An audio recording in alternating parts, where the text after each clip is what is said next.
Big Boy Pete, hi, come on in. Hello, Spiney. How you doing? All right, how are you? Can I get you something to drink? Yeah, I'll have a vodka and lime, please. A vodka and lime. I'm afraid we don't have a liquor license yet. Oh, well, the interview's over. You want to start again? No, I'll just put a little beep there. You'll put a little beep, yeah. We were just talking about you. Oh, yeah? My ears were crackling.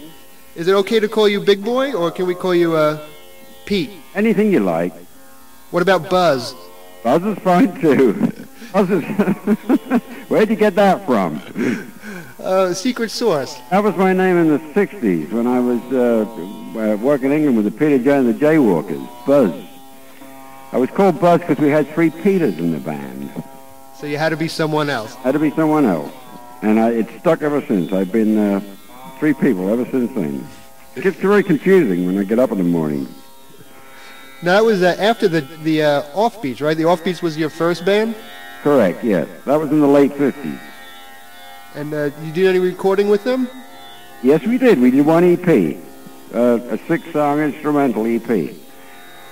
In actual fact, the drummer from the old Offbeats he's coming across to visit me here in next week, actually, and we're going to do some more recording. We're going to do the Offbeats' long-awaited album. It's been 40 years, and we're finally going to put it out. Wow. What are the rest of the Offbeats doing? The rest of they're playing still. Oh, yeah? What kind of bands? They're playing the oldies, the old rock and roll stuff around Norfolk in England, which was where I came from. But they got back together again a couple of years ago, and they're still working. So we decided, well, 40 years is long enough. We can't keep the public waiting that much longer. Otherwise, they're going to forget us. So we're going to do the album. Well, why'd you leave in the first place? Because Peter J. and the Jaywalkers made me a better offer. An offer I couldn't refuse. Uh-huh, well... Friend, Offbeats. It took them 30 years to forgive me, but anyway. And I guess with the Jaywalkers, your first hit was Can Can 62? Can Can 62, which was... it also became a hit again, I was told, in the late 70s by one of those English ska bands, whose name eludes me right now. But they did a version of Can Can. They redid it. And this was the first time you recorded with Joe Meek, right? Yes. It's the first one we didn't actually do it at his studio. We did it at Decca Records in London. And he was very unhappy with the sound he was getting at Decca. So we did the rest in his home studio, which was in Holloway Road, I believe, in London. It was essentially what you call these days a home studio or a project studio, but he was a genius. He was a World War II radio ham engineer, and so he had a very good basic electronic knowledge. And that's what you do now, is a lot of home recording, right? Well, no, I have a professional studio. Ah, but in the early 60s, most of the songs that come from Homage to Catatonia were recorded in... Many of them were, yes. They were recorded in my home studio. With a lot of techniques learned from Joe Meek, or all your own stuff? Oh, no. Many of them learned from him. I used to hang around and help him on some of his other sessions after we'd been recording there. So he stole from you? No. Good heavens, no. I call Joe Meek the English Phil Spector. Now, with the Jaywalkers, you played... We're going to analog or digital, by the way, in this, or is this a live? Is this live on the air right now? Sure, yeah, you're in the deli. Ah, okay. We'll pretend it's live. Wait, is it analog or digital? Analog. Oh, good. I don't do digital. No, neither do I. No. It sucks. Now, with the Jaywalkers, you played with the Beatles, right? You did a couple of shows with them, or just one? Oh, we did dozens of shows with them. Dozens. We were friendly with them, actually, before they were... just after they came back from Hamburg, 1961, I think it was, when we were playing as a summer season in a seaside resort town in England called Great Yarmouth.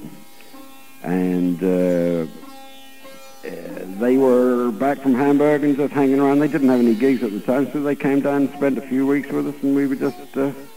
hung out for a while, and then they got signed about a year later And we toured with them on the, I think it was late 63 or 64. We did an 8-week tour of one-nighters around Britain with them, which was when actually that was the time that the name Beatlemania was coined.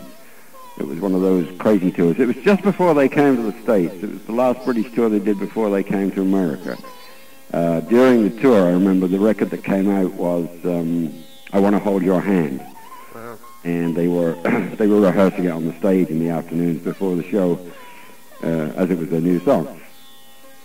Wow. Now, rumor has it that the Jaywalkers always stole the show and that the Beatles were kind of, well, wimpy. No. Beatles are great. Beatles are great. We stole the show a couple of times, sure, but they were something different. They really were. What were some of the other bands you were playing with at that time?